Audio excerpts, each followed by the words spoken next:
Hi, everybody. Welcome to another free webinar with Bid4Assets. My name is Sean McLaughlin, and I am part of the Bid4Assets client services team. Today, we're going to be discussing exit strategies and some best practices to begin making money on your real estate investments. Bid4Assets hosts thousands of public and private property auctions every single year all over the United States, providing many opportunities to find excellent investments. Over the course of the presentation, please feel free to shout out any questions that you have in the chat, and we'll try to get to some of them at the end. In a few moments, I'm going to bring in Bid4Assets CEO Jesse Loomis, but before that, I just want to remind you all this webinar is part of a series that Bid4Assets is developing, designed to instruct users in using our platform to invest wisely and efficiently. To view the entire series, go to youtube.com/bid4assets, and it will take you directly to our YouTube channel where you can view a playlist of the webinars that we've hosted leading up to this one. Footage from this webinar should also be added to the playlist in the next few days. We'll also be sending out a survey at the end of today's presentation to find out what you'd like us to cover in our next webinar. Not long after today's presentation is over, an email will go out containing that survey. So please do take a moment to fill it out. Help us make sure that we're covering content that's as relevant for you as possible. To stay up to date with these webinars and all things Bid4Assets, please be sure to subscribe to our weekly email alerts, like us on Facebook, and at Bid4Assets tweet. Again, it's at Bid4Assets tweet. Without further ado, he has nearly 15 years of industry experience as a real estate investor. In the last 10 years, he's bought and sold over 800 properties, and he is the current CEO of Bid4Assets. Ladies and gentlemen, Jesse Loomis.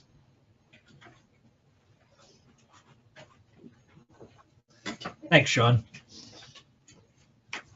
Okay, so as Sean mentioned, my 15 years with Bid4Assets, I've spoken with a lot of different tax deed investors who have a lot of different exit strategies for making money. I've heard a lot of different best practices and angles that different people work. And so I look to provide content that will, if nothing else, give you food for thought on some different strategies you go about as you're investing in tax deeds. So let's get started. So in the subprime mess, when banks were taking back a very high volume of properties, there were some groups who were buying up sometimes hundreds to thousands at a time, these low-valued homes, sometimes as cheap as a few thousand a door. And so myself and our CEO at the time went to meet with one of these groups. This was about 10 years ago. And my predecessor as CEO asked the president of this group, what do you look for in a buyer? You have this sales team talking to buyers all day. What is it you're really looking for in a buyer? And he said, other than obviously having the funds to complete the sale, there's really one thing we look for in a good buyer, and that is a clear exit strategy. We don't want to hear buyers come to us and say, I want to buy a house for $10,000. At $10,000, how can you go wrong? What we want to hear is a buyer come to us and say, I can offer you $10,000 for the house because I'm going to have to put another $15,000 into it. The agent's going to cost $3,000, another $2,000 to clear up some debris and pay off some taxes. And at that rate, I can make 20% on my investment, and then I'll be ready to do the next one. That's what this particular fund wanted to hear from a buyer. And I've come to understand over the years sort of the significance of what he was talking about. Before you go and you're bidding on a property, you should really already have in mind a very clear plan for that property. I'm going to frame it as 3 questions that you should ask yourself. What am I going to do with the property? What are the costs and expenses associated with my strategy for the property? And how much money do I ultimately want to make on this property? Your answer to those 3 questions should really form the basis for how much you're intending to bid on that property. And if you get the numbers accurate and you stick to these 3 questions, then long term you should always make money in real estate. So there are a lot of different strategies that tax deed investors have. I think of them somewhat in a spectrum of more active forms of investing to more passive forms of investing. By active, I refer to being sort of more resource intensive in both capital and your labor. So some of the most active forms of investing are to improve the property that you're purchasing. So if you're buying homes and buildings, thoroughly renovating the property so that you can rent it or resell it or even live in it. If you're a land investor or a land developer, I should say, developing the property. Land development is really a long process with many phases. If you look at, taking raw land and turning that into something like a housing community, there's, getting approval, getting the permits, having a site plan, subdividing the lots, putting in utilities, the roads.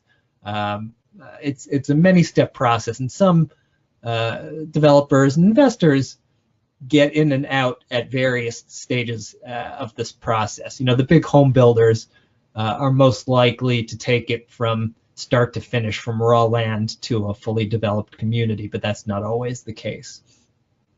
Certainly a lot of tax deed investors buy property just to buy and sell the property for a profit. And a common way to resell the property is online auctions like Bid4Assets, which we'll be talking more about today. Real estate agents are, of course, a very common way to sell property. We'll talk about some of the title implications of tax deeds a bit today. Auctioneers or live auctions are another common way. And then with the proliferation of sites like Craigslist and Zillow and LandWatch, where you can really go about marketing property yourself, some people just purchase property and carry out their own marketing to try and directly find a buyer, and they look to spend their money more on doing the marketing as opposed to paying a commission to an agent or auctioneer. Another group of people, are buying tax deed properties for personal use, trying to get a discount on a home to live in or a second home. Or we see a lot of recreational land in tax sales. People like to go out and ride around RVs or do the things people like to do when you have property that's a little off the beaten path and no one really bothers you. And then one of the more passive forms of investing I would consider is land banking, basically buying land for long-term appreciation. And land banking can certainly still fit with the 3 criteria I talked about in the previous slide. So going back a slide, what am I going to do with it? I'm holding it for long-term appreciation. What are the expenses associated with this strategy? Typically, taxes is the big expense when you're talking about holding land. If you have a property that's grassy, especially in a more suburban area, you have to factor in that you need to maintain the property, mow the lawn, keep it free of weeds, make sure it's compliant and that you don't get any code violations on the property or have anyone dumping debris on it. How much do I want to make on the property? Well, that's the more challenging part of long-term land speculation. But if you feel that the property is going to appreciate by more than the holding costs on the property, then that's totally a viable strategy you can pursue. So let's talk a little about selling on Bid4Assets. So there's certainly some advantages to selling a property at online auction. Bid4Assets in particular, we have a very low entry point, $10 listing fee. We have about 750,000 registered real estate buyers across the country and even many international buyers, so you can reach a very large audience in a short time. Bid4Assets auctions, unlike certain other auctions, are not event-driven. They don't need to be tied to some larger group. You can list one property or thousands of properties. You could list an auction to start today and close 7 days, 10 days, or 14 days from now, or any other period of time that you set. Sellers have complete autonomy over the terms of the auction. So Bid4Assets also has a third-party partner who provides closing assistance, non-title insurance closings for a flat $500 fee that typically sellers would have the buyer pay. This company will hold escrow to give the buyer protection, prepare the deed. All the seller really has to do is notarize the deed, and then the third-party company will also handle the deed recording and do an owner search to verify that it is actually the owner who's signing off on the property. So if you're buying and selling tax deeds and you want to take advantage of this program, put up the property on the website. Well, our team can assist you with getting the verbiage for this third-party document services provider, and you're good to go. And then after the auction, really all you have to do is notarize your deed and wait for the check.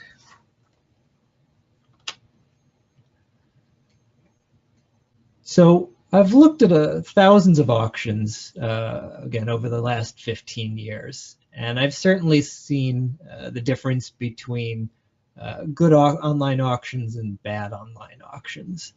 And, you know, there are some things that you as the seller have control over. And so I would really group the areas that you have control over and that can have an impact on the outcome of the auction into three sort of buckets. The first is the auction description. The second is the pictures that you provide in the auction. And then the third is pricing, both how you are pricing and valuing your asset and the pricing strategy that that you select for the auction. And again, these are important points if you're going to be selling properties at auction. So I'm going to elaborate a bit on these three. So when you're writing your auction description, your auction really needs to be two things.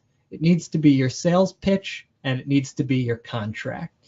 Now, when I talk about your contract, what I'm saying is it should set up clear expectations for the buyer on here's what you're buying. Here's a description of the asset. Here are the terms of the sale. Here's what I'm warranting on the title. I'm warranting clear title. I'm not warranting clear title. It's up to you to get a title search and to research the title yourself. Here's how the closing is going to be handled. Here are the payment methods that will be accepted at closing. Here is the timeline that you will have to fund for the closing. You want to have all of that very clearly set in your auction. You can think of Bid4Assets auctions, which are legally enforceable contracts, as sort of a contract that when the seller lists the auction, that's almost equivalent to a seller signing a purchase agreement for these set of terms. And if a buyer bids on the auction, that's equivalent to the buyer executing their half of the purchase agreement. Now, many buyers and sellers will supplement after the auction with an additional written purchase agreement to be signed, but that purchase agreement really cannot conflict with the terms of the auction. So if the auction says that the buyer is responsible for an outstanding water bill and you have, buyer has 10 days to close, and then after the auction, the buyer says, well, I want, you, the seller, to pay that water bill and I want 30 days to close. You can't do that. I mean, Bid4Assets is an independent third party. The only position that we really take is holding buyer and seller to follow the terms of the auction. Now, I also say your auction is your sales pitch. So your auction is really an opportunity to talk about what makes the property and what makes the market that it's in special. And remember, the beauty of the online auction is you're going to show your property to people around the globe who may not know specifically what makes this particular market interesting to invest in. So for example, Bid4Assets is headquartered here in Silver Spring, Maryland, on the border of Washington, D.C. If I were putting up some land in Silver Spring on Bid for Assets, I would talk about the strong economy here, that Washington, D.C. has one of the strongest economies in the U.S., really fueled by the government and the contractors and lobbyists and other supporting industries here. The huge tech sector in Northern Virginia, very low unemployment rate, very high incomes, things like that, that if someone were to come across a Silver Spring property on Bid for Assets who maybe didn't know about this particular market, when you start understanding the strong demographics of this area, it would really resonate why you would want to be investing in this market. That's what your auction gives you an opportunity to do, rather than just, here's the address, do your due diligence.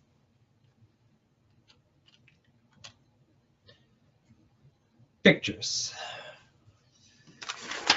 So, having worked with a lot of different real estate funds, every now and then we'll have a fund send us over a spreadsheet of properties, and we'll follow up and say, so where are the pictures? We didn't get the pictures yet for the property.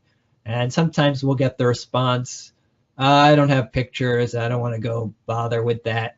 Just put them up, and if a buyer's really serious, they'll go over and take a look at the property. And that's, for me, one of the most frustrating things I hear. What I really want to say when I hear that is, you're taking everything that Bid for Assets does that creates a lot of value, and you're throwing it out the window. We make it easy for buyers, again, around the country and even around the globe, to view your property. Buyers are very visual. You have an opportunity to show them very clearly exactly what you're selling, and you're really just wasting that opportunity. If you're selling structures, especially, you have to have very detailed photos. So photos of the grounds, every side of the building from multiple angles, very thorough photo tour inside the building, the roof, the structure, utility hookups, everything that would be important for a buyer to look at if they were actually at the property. Also street views, local attractions. So, up the road from Bid for Assets, a few thousand feet from us, is headquarters of Discovery Networks, Discovery Channel, Animal Planet, and all. So that would be a great thing to show a picture of. That's a major local attraction. So for land, you want to show photos of the property from multiple angles, help buyers understand, what's on the property. Is it wooded? Is it sand? What's the topography like? GIS imagery. So in my previous webinar, which is available on YouTube on due diligence for tax sales, I walk through sort of how to use a GIS system. Or GIS stands for Geographic Information Systems. It's basically satellite imagery with the property borders drawn on.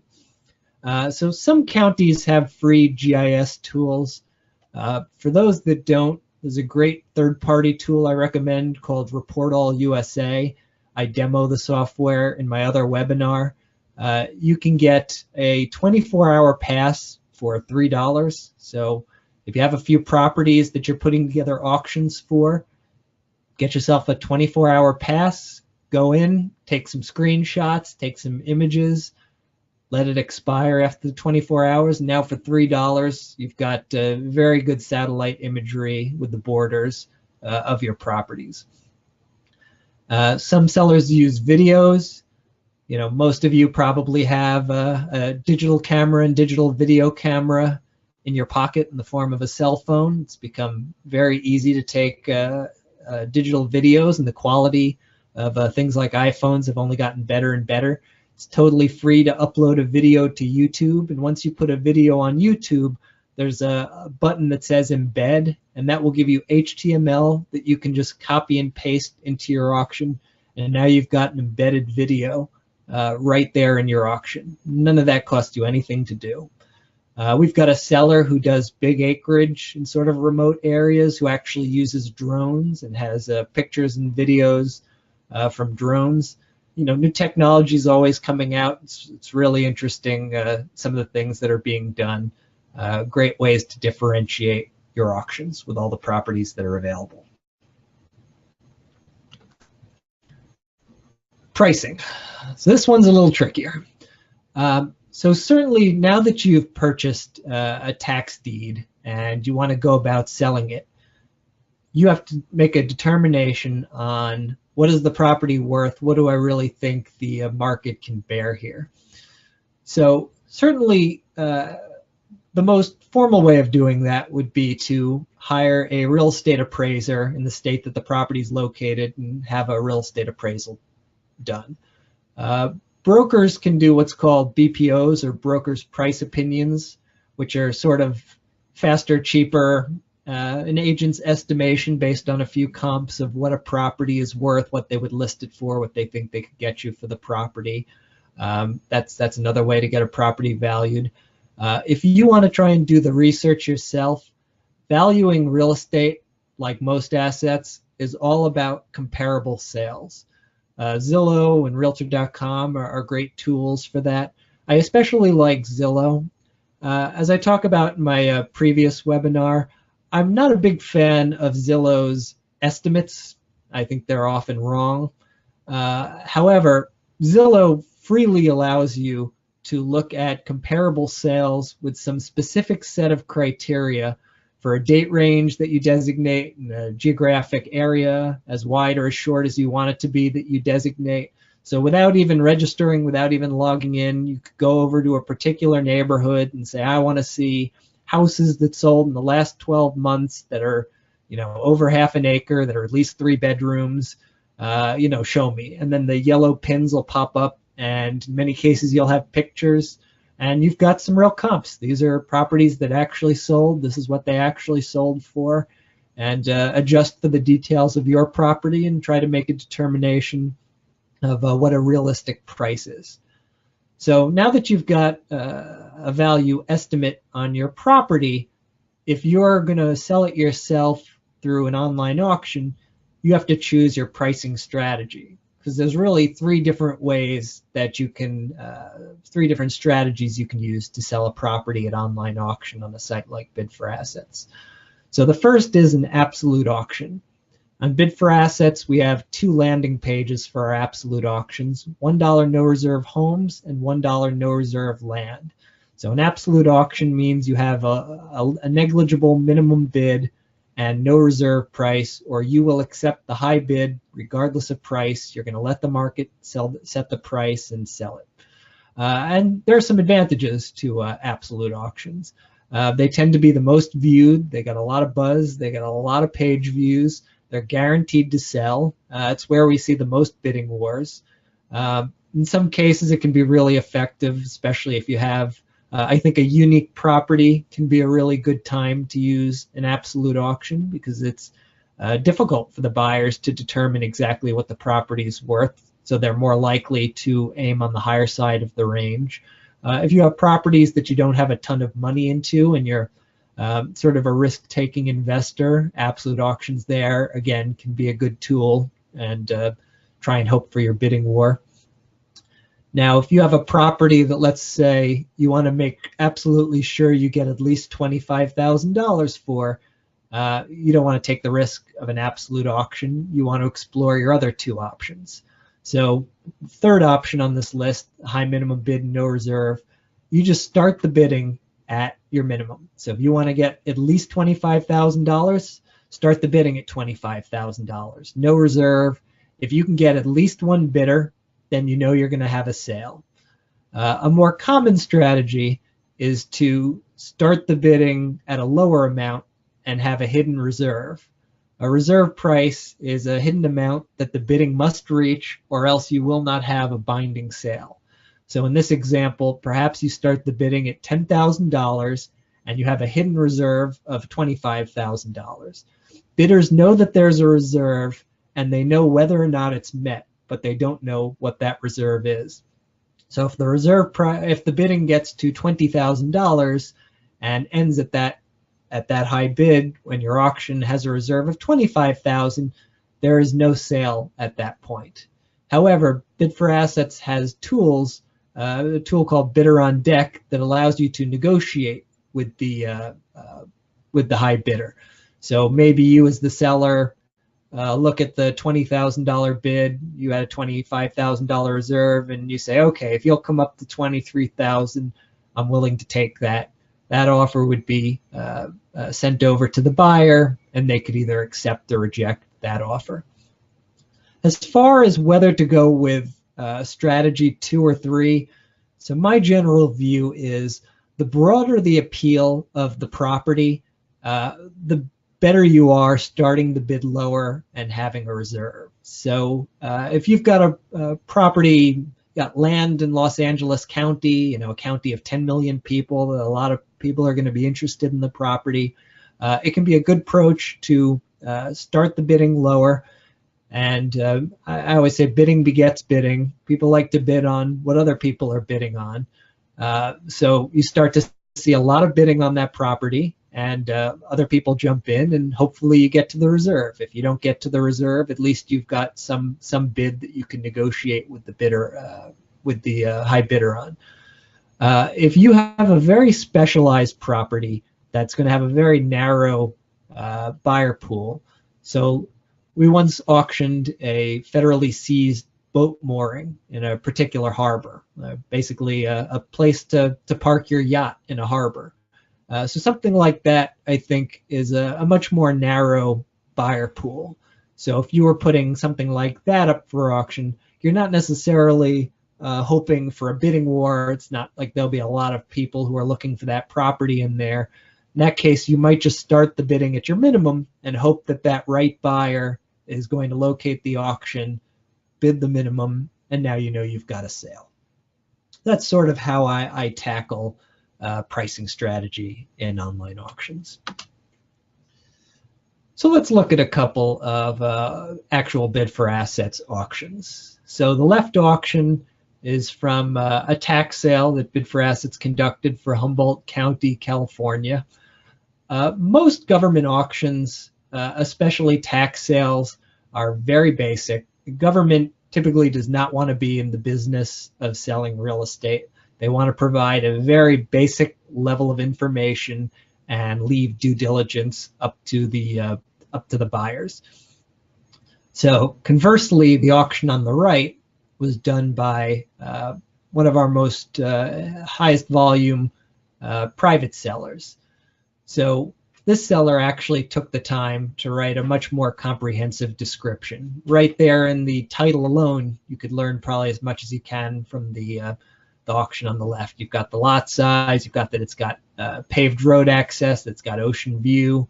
Down in the auction description, you've got pictures, you've got street level, you can see a copy of the plat map with a red border drawn on.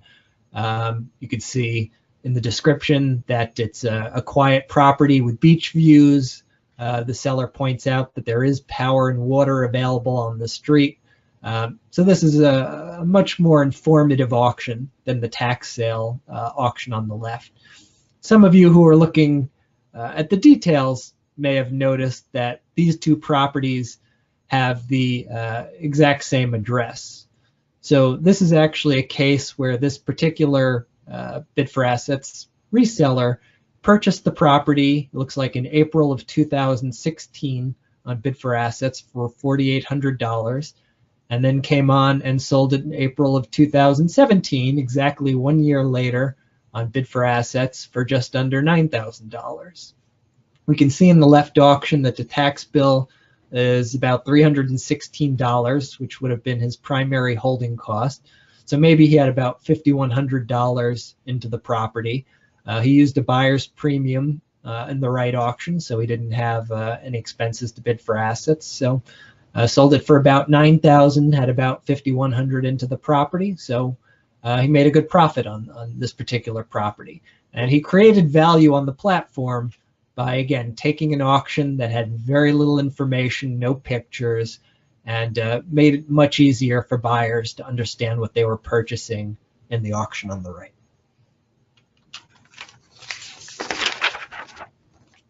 Okay.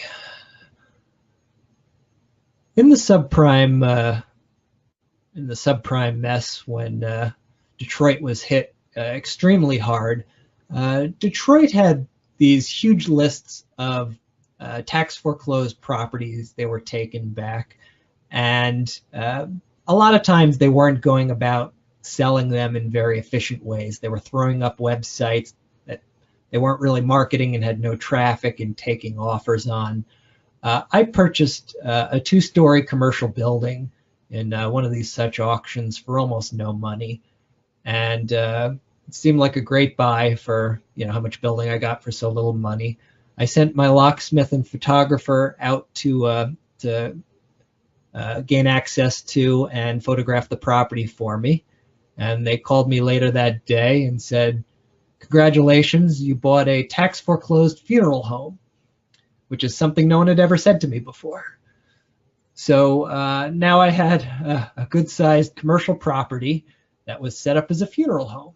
And I was trying to think through, well, that's interesting. How am I actually going to go about selling this property? I mean, it's a commercial building. People will buy it and, renovate the interior to the use that they're looking for. While I was contemplating that, I was contacted directly from a gentleman who identified himself as someone local to the property who had heard that ownership had just changed hands. He went on to tell me that he works in 2 different funeral homes, and he had dreamed of having his own funeral home, and he was very familiar with a program in Detroit that the government will provide sort of low-cost funerals for people who pass away and don't have any money to pay for a funeral, and that he thought that this was a viable business and something he had a lot of knowledge of. Long story short, he went out, he inspected the property, he called me back very excited. He said, this property is totally set up exactly as I would want it. There's an organ in there. He told me there was actually a gurney in the property that retails for $4,000. I said to him, I think you should buy this property. And he did. And he paid actually more than I was expecting to get for the property. And you can sort of understand why. If I had sold the property to Starbucks, they would have certainly spent some money changing the layout of the property and the interior of it, and there would have been a lot of work to do. But for this buyer, there really wasn't a lot of work to do. A little cleanup and whatnot, but it was there for him. So he wouldn't have to spend a lot of money renovating the property, so he could factor that in and pay me more for the property. So what I'm trying to hammer home is the more targeted your buyer is for the property, the more you can expect a buyer to pay for that property.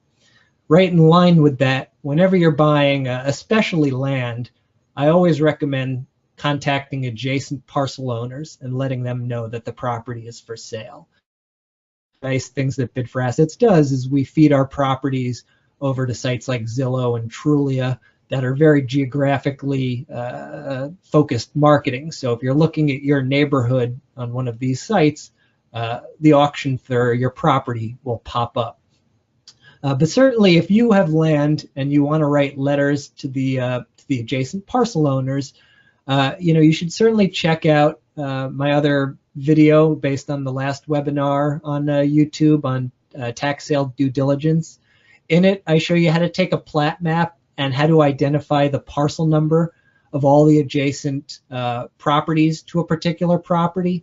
So once you have the adjacent properties parcel numbers, now you can go to the county, and in some counties with their tax lookup or their ownership lookup systems are online and free, and you can use that to get the mailing address.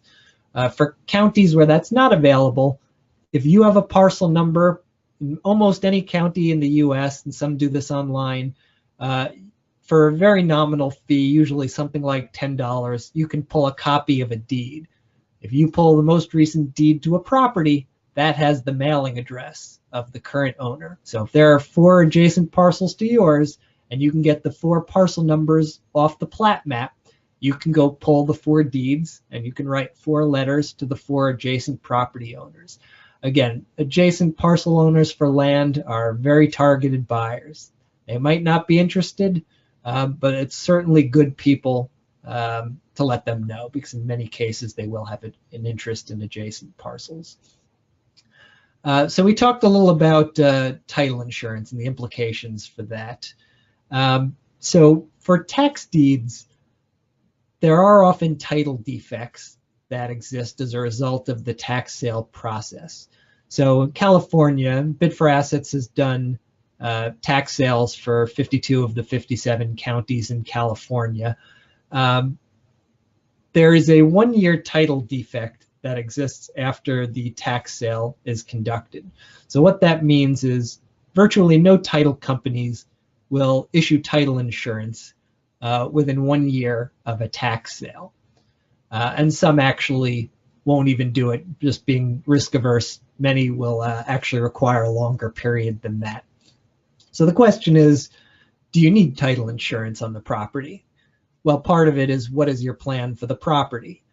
So I have a tax deed on a home that I purchased back in 2012, had it renovated and rented that same year. I've had a 7-year tenant, and never obtained title insurance on that property, and I really feel no need to. Likewise, if I was banking land for long-term appreciation, it wouldn't be necessary to go about getting title insurance. In transactions like the one we looked at on Bid4Assets, which are often lower priced, sort of wholesales where it's indicated that this was a tax foreclosed property and you will not be getting title insurance, in that case, you might not need title insurance.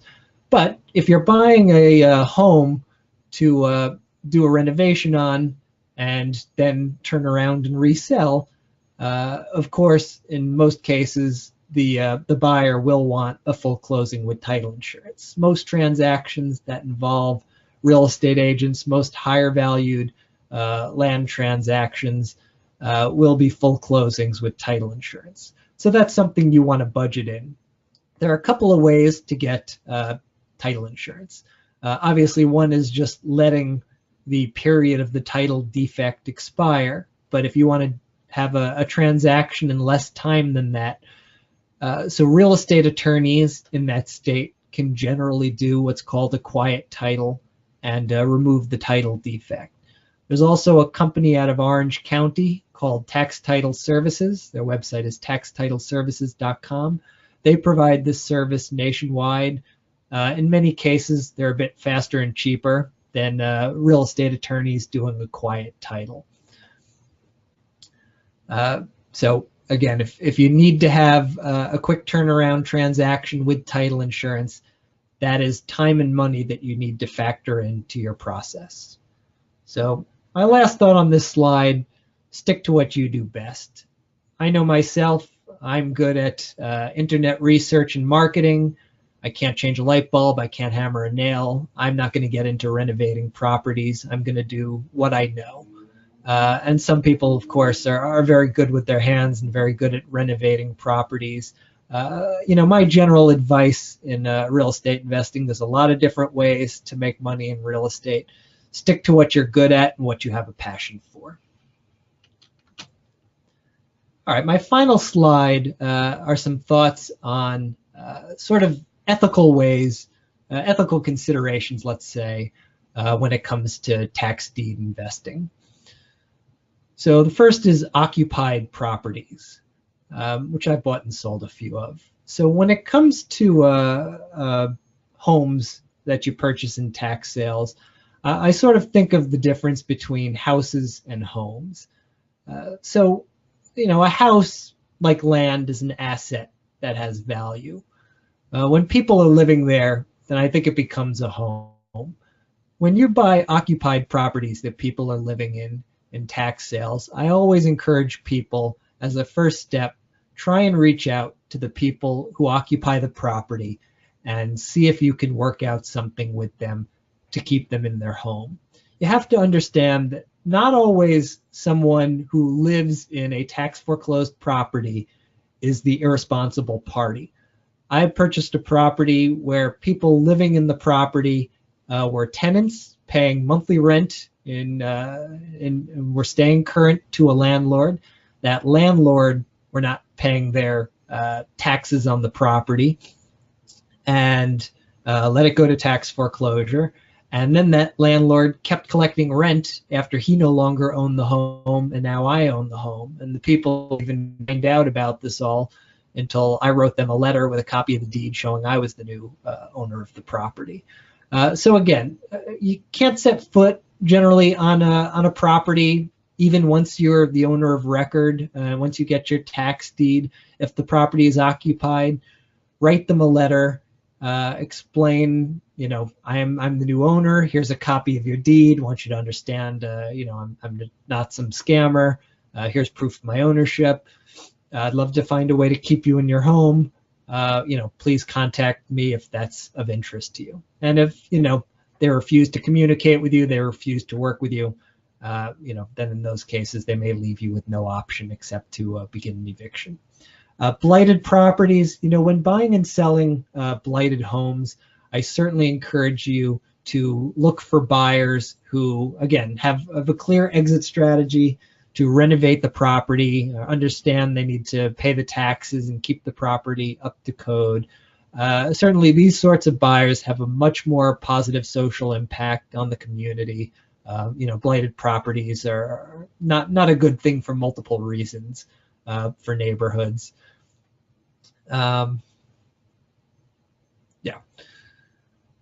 So what's the next one? Accurate descriptions. So always make sure you're clear to describe what the asset is that you're selling.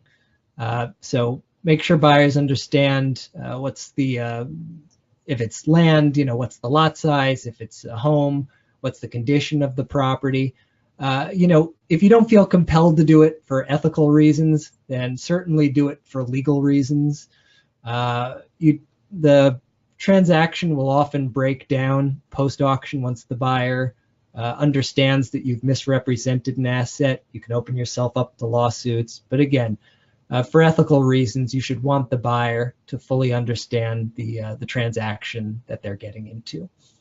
And finally, if your a property is really deeply underwater, meaning that the liens and taxes on the property outstanding on the property are far more than the property is going to be worth, you might consider donating the property. Many communities have land banks, others have housing-related charities. Land banks may be able to get the taxes abated so that they can do something with the property. If the property really has no value, at least this gets it in the hands of an organization who can do something positive with it, and you'll usually get a tax write-off for the donation. Okay, I think we'll break there. I'm sure some of you have been typing questions to Sean throughout the webinar. He's been gathering a few. Yeah, we do. We have a few. One is, just purchased a tax deed property. How do I check whether it is clear title? So the question was, once you get your deed to a tax deed property, how do you know if the title is clear? So certainly the easiest ways are to work with a title company and either get a title search, or if you want it to be, sort of 100%, get a quiet title and then get a title insurance policy so that you'll have some warranty that the title is clear. And as part of getting that title insurance, if there are things outstanding on the title, you would need to go about paying those things off. For those of you who want to research the title yourself, it's challenging because you really need to know the different offices that may attach liens or other things to the property. And in different states, different types of things are expunged or may survive the tax sale process. So, a few offices that I certainly recommend reaching out to. The first is certainly the county recorder's office. They'll be able to help you identify if liens are recorded against the property. Another would be the code compliance office. If there are code violations for things like the lawn getting too long, weed abatement, unsafe structures, they're the agency who would usually attach a property. Water bills survive the tax sale process in many jurisdictions. So that would be certainly a third agency to contact. Another question that I see is there a way to determine if there's an occupant in a property before I bid on it? So a question was, how do I tell if a property is occupied before bidding on it? Typically, if you go and drive by a property or have someone on your behalf go and drive by a property, you'll generally be able to tell whether someone's living there or not from the exterior of the property. If you see, a stack of newspapers on the steps that look like they've been there a long time, things like that would be a pretty good sign that no one's residing in the property. Usually pretty easy to tell from the street. Sometimes you might see a neighbor out and you can ask them. If you're not located near a property and you want to make some determination on whether it's occupied, you can certainly hire a local real estate agent to go out and take photographs or do an occupancy check. I've found Craigslist a great resource.